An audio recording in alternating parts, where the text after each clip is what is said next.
Bonjour, nous allons voir dans ce petit didacticiel les différentes manières d'aborder l'analyse d'une hélice à travers le point de design et le hors design.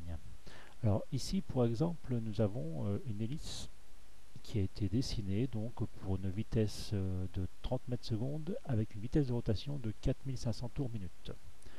Donc on a défini le point de fonctionnement dans l'onglet point de fonctionnement, on a mis donc la vitesse du fluide, on a mis la vitesse de rotation et on a cliqué sur reconstruire la pale avec le vrillage optimum. Donc nous avons maintenant à ce niveau-là une pale, une hélice reconstruite avec le vrillage optimum pour ses conditions de fonctionnement. L'hélice est actualisée au nouveau point de design. On a ses performances, etc.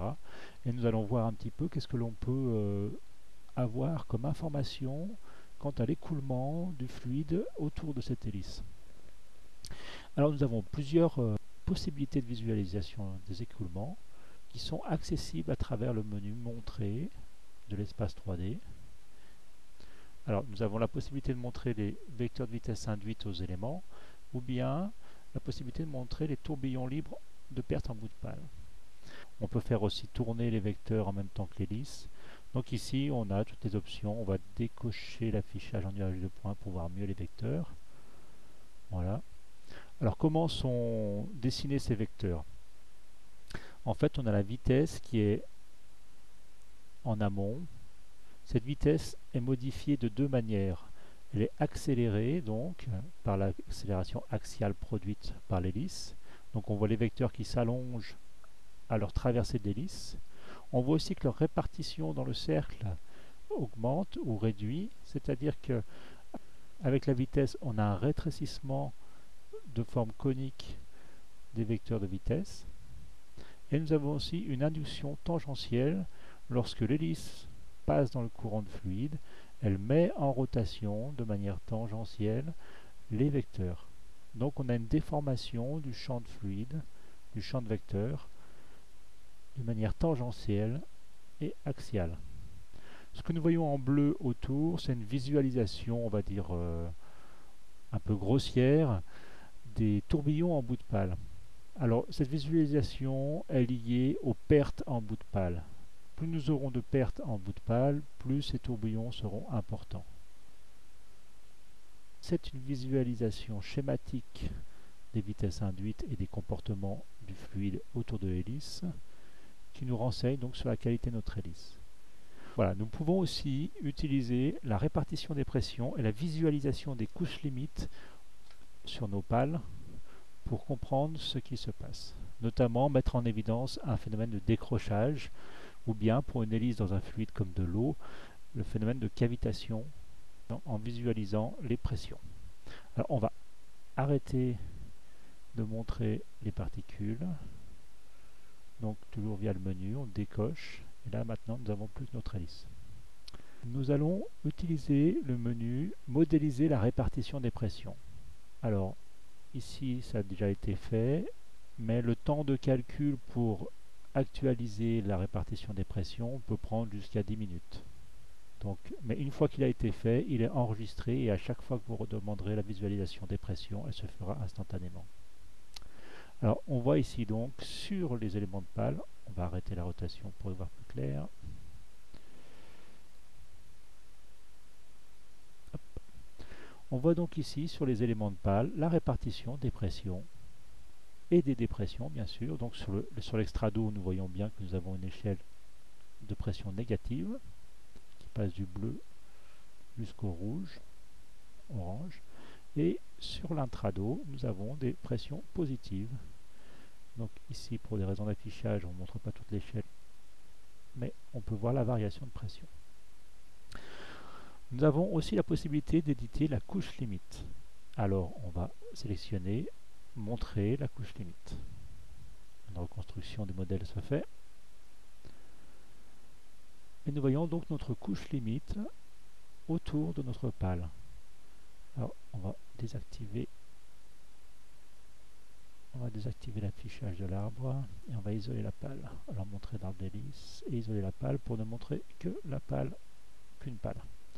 Alors nous voyons donc toujours nos courbes de pression et nous voyons la forme de notre couche limite autour de notre pal, élément par élément. Alors ceci peut nous permettre de mettre en évidence les phénomènes de décrochage. Nous allons par exemple utiliser le mode hors design pour visualiser cette hélice à un point en dehors de son point de fonctionnement. Donc ici elle a été redessinée dans son point de fonctionnement. Toutes les performances sont au CZ et CX fournissant la finesse maximum. Donc on n'a pas de décrochage, on est vraiment dans des conditions optimum. Nous pouvons voir que notre couche limite est très lisse, très propre, sans aucun phénomène de turbulence. Nous allons aller modifier le point de fonctionnement et nous allons par exemple modifier la vitesse de déplacement et dire que nous sommes simplement à 0,1 mètre seconde. Soit nous pourrions reconstruire notre hélice pour refaire son vrillage pour qu'il soit adapté à ce point de fonctionnement, soit nous allons calculer les performances au point de fonctionnement actuel, mais sans refaire le vrillage. Donc nous allons voir qu'est-ce que donne cette hélice si l'on varie simplement sa vitesse de déplacement.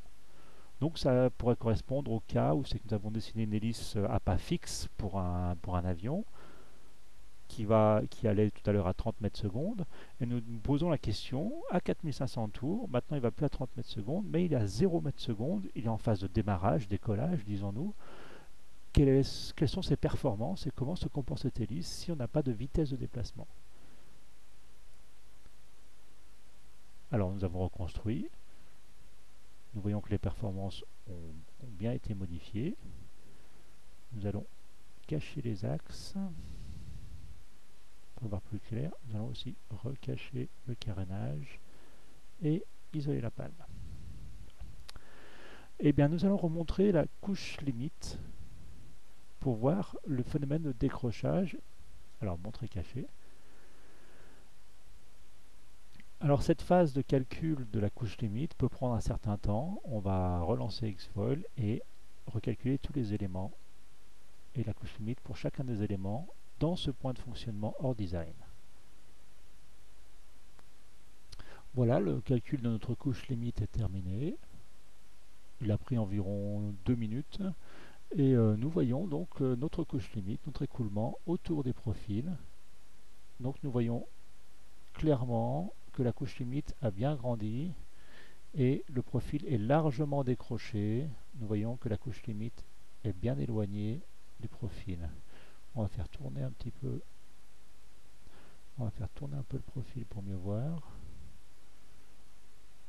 On ralentit. Donc nous voyons clairement la couche limite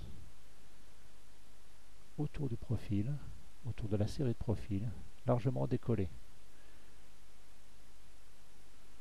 Nous pourrions aussi visualiser les pressions.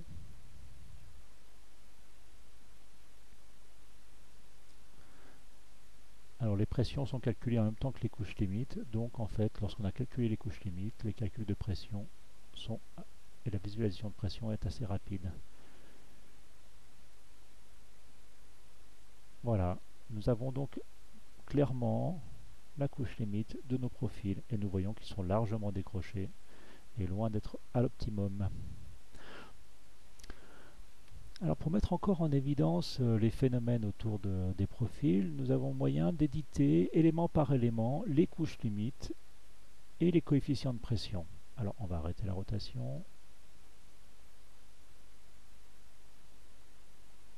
Si je sélectionne un élément, je peux lancer l'édition de son coefficient de pression et de sa couche limite. Alors je sélectionne l'élément et je clique. Alors nous avons deux graphiques qui apparaissent. Donc celui-ci, on va le voir ici aussi, donc c'est pas la peine. Alors on va effacer, voilà. Dans un premier temps, nous voyons donc la couche limite de l'élément. Donc nous voyons la couche sur l'extrado, largement décrochée, et la couche sur l'intrado, qui ne se rejoint pas en bout, c'est une couche limite complètement décrochée. Nous pourrions aussi avoir la courbe des coefficients de pression.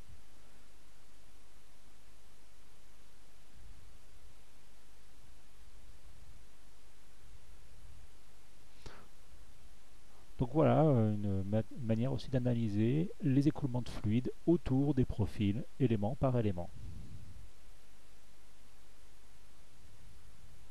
Voilà pour la visualisation des couches limites sur les différents profils d'ailes ou de pales d'hélice.